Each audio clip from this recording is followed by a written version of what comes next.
Bea Alonzo at Pure Gold President Vincent Co. May relasyon nga ba?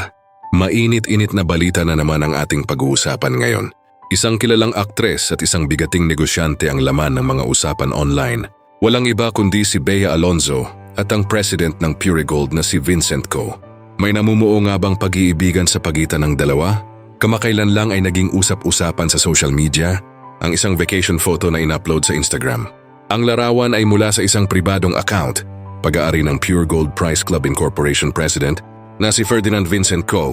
Ibinahagi niya ang ilang litrato mula sa kanilang bakasyon sa napakagandang rehiyon ng Andalusia sa bansang Spain. Sa unang tingin, mukhang normal lang ang mga larawan, mga tanawin, pagkain, at mga lugar na karaniwan mong makikita sa isang European vacation. Pero heto ang nakakakilig na twist. Isa sa mga litratong iyon ay may kasama siyang babae. Hindi nakikita ng malinaw ang mukha at hindi rin binanggit kung sino ito. Ngunit para sa mga matatalimang mata, may napansin silang koneksyon. Nagsimulang mag-imbestiga ang mga fans at netizens na pag-alaman na may kaparehong larawan si Bea Alonzo na nakapost sa kanyang sariling Instagram account. Parehong lugar, parehong outfits, at parehong araw rin kinuna ng mga litrato. Aba, hindi naman siguro coincidence yan. Diba? Ang kamas nakakaintriga pa, si Bea mismo ay nakitang nag-like ng ilan sa mga posts ni Vincent Co. Alam naman nating lahat na sa mundo ng showbiz at social media, ang isang simpleng like ay pwedeng magkaroon ng mas malalim na kahulugan.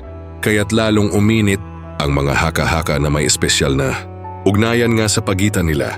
Hindi nagtagal, may lumutang na source na nagsabing totoo nga raw ang mga hinala. Ayon sa isang insider, kumpirmado na sina Vincent Co. at Bea Alonzo ay nasa isang seryosong relasyon. Ayon sa source, si Vincent ay very open tungkol kay Bea sa loob ng kanyang private circle. Alam at suportado ng parehong pamilya ang kanilang relasyon. Masaya sila at talagang in love. Mukhang hindi ito basta-bastang fling lang ha. Kung totoo man ang sinasabi ng source, mukhang seryoso na talaga ang dalawa. Isa pa sa mga nakakakilig na detalye, dinala raw ni Vincent si Bea sa kanilang family vineyard sa Spain. Sa mga hindi nakakaalam, ang pagdadala ng isang babae sa property ng pamilya, lalo na kung abroad, ay isang malakas na senyalis na espesyal talaga siya. At hindi pa diyan nagtatapos ang chismis. Ayon pa rin sa parehong source, posible raw na may kasunod pa ang lahat ng ito.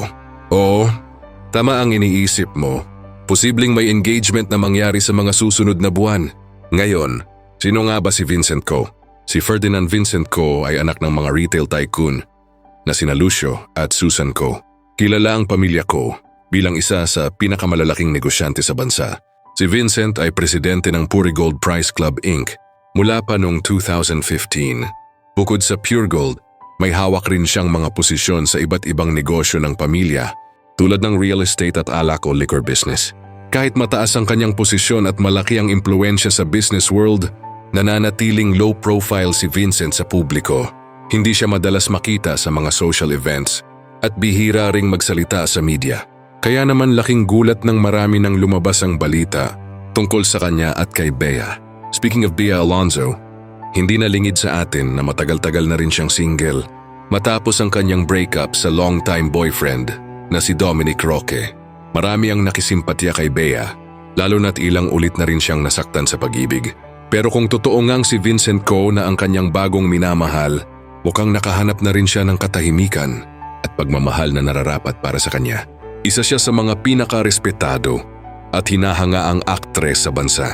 Mula sa mga kilig teleserye hanggang sa matitinding pelikula, hindi maikakaila ang kanyang husay sa pag-arte. Ngunit bukod sa kanyang career, palaging nasa spotlight din ang kanyang love life.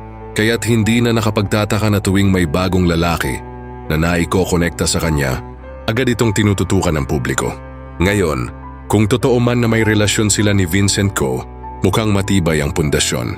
Hindi lang basta showbiz, kundi may suporta rin mula sa kanilang pamilya. At ayon pa nga sa source, very much in love daw sila. Isa pang nakakahanga, hindi naging pabigla-bigla ang dalawa sa paglalantad ng kanilang relasyon. Bagamat hindi pa sila diretsahang umaamin sa publiko, mukhang mas pinili nila ang katahimikan at privacy para sa kanilang personal na buhay.